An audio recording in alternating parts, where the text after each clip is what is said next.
bayangkan jika kita hidup di masa usia renta, kemudian kita di PHK lah katakanlah, lalu kemudian kita mencari-cari pekerjaan kesana kemari, dan hasil tidak ada perusahaan yang mau menerima kita sebab usia kita sudah tidak bisa lagi terkualifikasi di persyaratan perusahaan-perusahaan tersebut. Itulah yang terjadi di tokoh utama yang ada di film Upstreams. Oleh karenanya, stay tune di episode kali ini, di konten By The Way ini, kita akan membahas tentang film Upstreams. So, stay tune, and this is By The Way.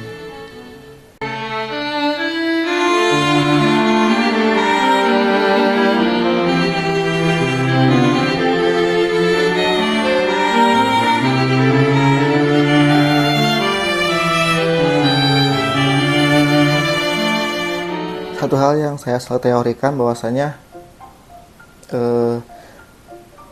memiliki pekerjaan itu adalah keberuntungan. Itu yang selalu saya teorikan ya.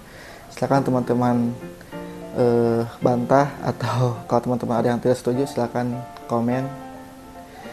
Bagi saya, pekerjaan itu atau memiliki pekerjaan itu adalah satu keberuntungan. Sebab bayangkan saja jika semua orang memiliki keberuntungan yang sama, ya bisa jadi semua orang itu akan menjadi pejabat yang tidak perlu mengikuti tes CPNS gitu ya, tidak perlu ada SKD, TIU atau TWK, dan mereka bisa menjadi pejabat atau menjadi kepala daerah tanpa pendidikan, tanpa koneksi dan sebagainya. Jadi bagi saya pekerjaan itu adalah satu keberuntungan. Kita bisa bekerja di tempat kerja kita saat ini, ya bagi saya itu adalah satu keberuntungan. Entah itu karena keberuntungan koneksi ataupun karena keberuntungan pada waktu itu tempat kerja kita membutuhkan orang atau sebagainya. Jadi makanya kalau ada calon pemerintah atau calon pemimpin yang mengkampanyekan bahwasanya mereka akan memberikan 1000 lapangan kerja, bagi saya itu akan sangat sulit untuk dipercayai ketimbang misalkan mereka berjanji akan memberikan pendidikan yang layak. Nah, mungkin itu masih bisa diterima, mungkin itu masih bisa dikalkulasikan, masih bisa dihitung-hitungkan gitu teman-teman. Tapi kalau misalkan mereka berjanji akan memberikan pekerjaan kepada setiap warganya, bagi saya itu sesuatu yang perlu dipertanyakan lagi, atau sesuatu yang tidak boleh dipercayakan begitu saja ya teman-teman. Nah, referensinya apa? Kenapa saya bilang pekerjaan itu adalah keberuntungan? Nah, ini film Upstream inilah yang bisa saya jadikan referensi bagi teori saya ini. Ya, teman-teman bisa menonton film ini di Netflix ya. Silakan.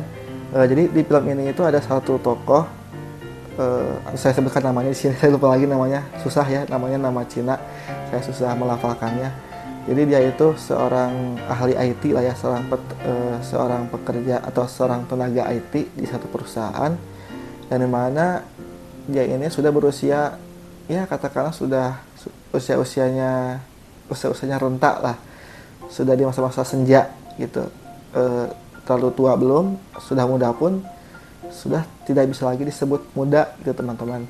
Dia ini sudah, ya katakan sudah bapak-bapak ya, dan dia tiba-tiba dia harus menerima kenyataan bahwasanya dia ini harus di PHK. Dan situ kan otomatis langsung dia bingung, dia kesal, dia marah, harus kemana lagi dia ingin bekerja gitu, kemana lagi saya harus melamar pekerjaan. Dia kesana kemari mencari pekerjaan ya setelah di PHK, dan hasil persyaratannya itu tidak memenuhi perusahaan yang dia lamar gitu. Tentunya persyaratan itu adalah persyaratan usia. Di situ saya mikir bahwasanya ya emang pekerjaan itu adalah keberuntungan. Jika saja pada waktu itu si karakter ini tidak dipecat, tidak di PHK, ya mungkin dia masih bisa hidup tenang gitu. Tapi bayangkan di usia setua itu yang sudah tidak muda lagi, dia di PHK, dan hasil dia harus mencari pekerjaan lagi gitu, karena masih ada beban tanggungan, masih harus menafkahi keluarganya. Nah, dari film itu juga kita bisa melihat suatu drama ya, dan bagi saya drama ya inilah yang akan saya bahas karakteristik di film ini itu teman-teman. Jadi di film ini itu tidak ada tidak terlalu banyak dramanya gitu, tidak terlalu banyak mengundang air mata. Jadi di sini itu seakan-akan si tokoh utamanya ini mencoba untuk memberontak terhadap realitas yang sedang dihadapinya gitu ya.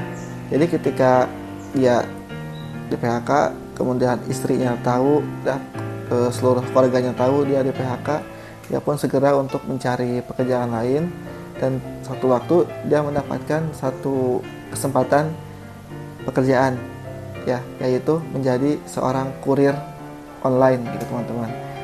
Dia menjadi kurir ya, kurir makanan, kurir pesanan gitu di suatu perusahaan antar kurir online gitulah ya. Di situ dia diterima untuk bekerja di sana ya. Dia mulai untuk belajar berkendara, dia mulai untuk mempelajari rute-rute.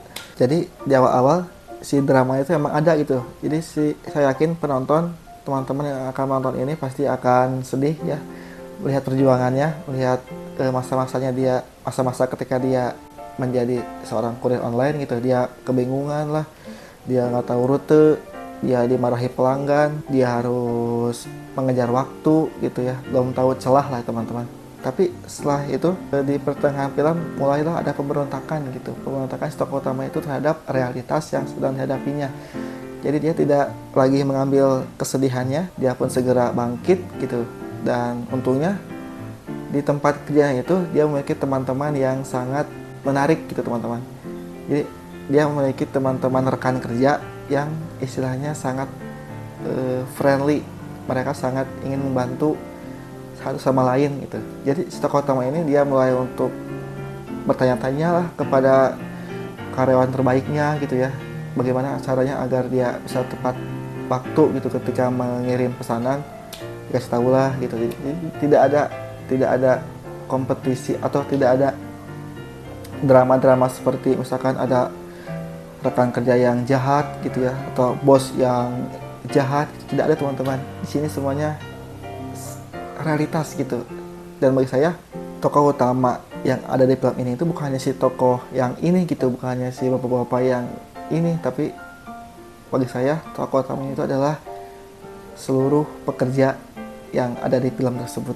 Protagonis yang ada di film ini itu adalah ya para pekerja gitu, dan antagonisnya bagi saya adalah realitas itu sendiri teman-teman. Nah, tadi di awal saya sudah menyampaikan bahwasanya pekerjaan itu adalah masalah keberuntungan, dan sampai saat ini saya masih berteori seperti itu. Kalau misalkan seperti itu, ya berarti tidak ada pekerjaan yang baik dan tidak ada pekerjaan yang buruk. Masalah haram atau halalnya itu ya silakan ikuti kata hati, ikuti norma-norma yang ada yang kalian percayai itu. Yang ada adalah pekerjaan yang beruntung dan yang tidak beruntung. Bagaimana kita menyikapi yang tidak beruntung ini? Ya film inilah bisa menjadi referensi bagi kita gitu. Bagaimana kita menyikapi suatu hal yang bagi kita itu adalah suatu kesialan gitu, suatu ketidakberuntungan. Melalui film Upstream ini kita bisa untuk mulai menjalani kehidupan kita sebagai pekerja itu teman-teman. Itu yang saya dapat gitu. Ya mungkin cukup sekian ya konten by the way kali ini. Kurang lebihnya mohon dimaafkan, gak ada kesalahan kata-kata baik yang tak terucap maupun yang terucap ya teman-teman. Jika video ini masih kurang jelas ya, omongan saya masih kurang lancar gitu teman-teman, silakan teman-teman bisa lihat di blog saya ya, di tulisan saya di writenbyland.my.id ya, di situ tentang film Upstream. Silakan teman-teman baca agar lebih mengerti lagi lah teman-teman. Terima kasih atas perhatiannya. Don't forget to like, subscribe, and see you next time.